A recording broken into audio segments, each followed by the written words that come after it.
Welcome to Lesley's 115th academic year. As I sat to write this, I couldn't help but reflect back on the Paris Olympics earlier this month. Not just because the athletic achievements were outsized. How do you run 100 meters in less than 10 seconds? Or swim that distance in less than 50 seconds?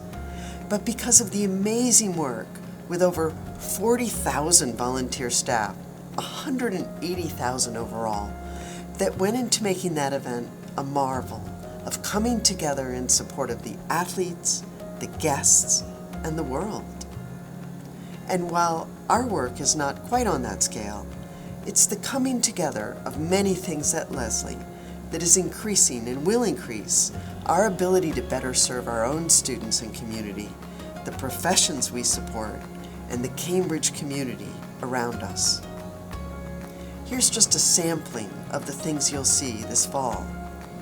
Let me start with partnerships.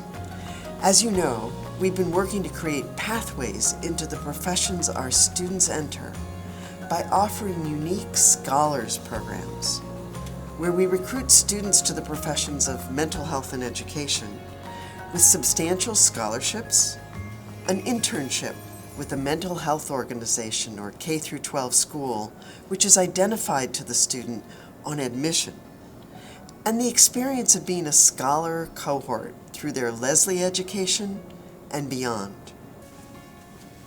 This fall, 15 students will join us as Riverside Scholars, 8 as Elliott Community Human Services Scholars, 4 from the Quincy Public Schools, and 3 Threshold Scholars, an increase, incidentally, in enrollments of 30 students.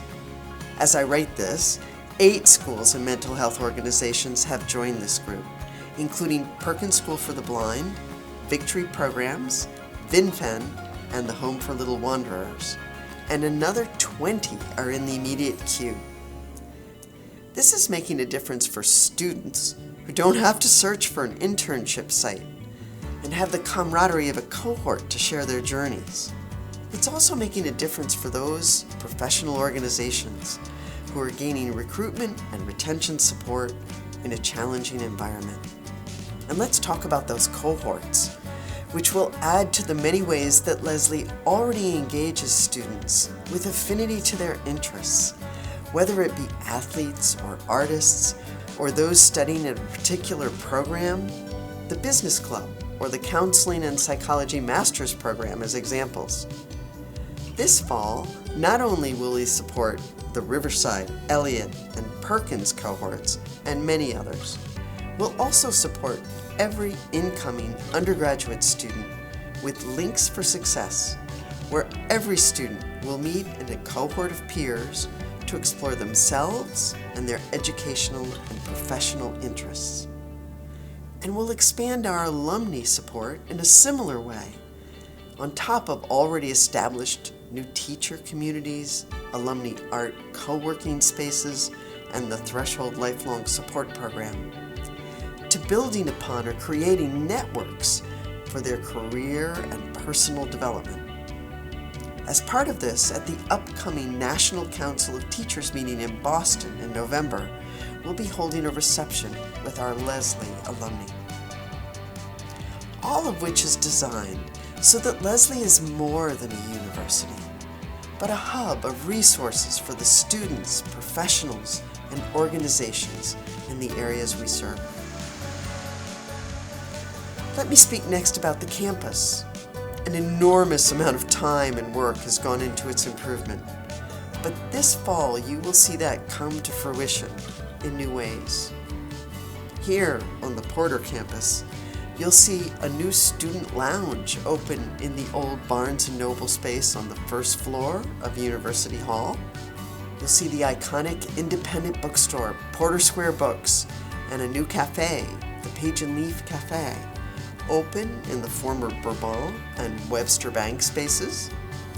And the wildly popular restaurants, Izakaya Itoku and Yume ga Arukara, will move into the former Shaking Crab space, a fitting home for what the New York Times says is one of the best restaurants in Greater Boston.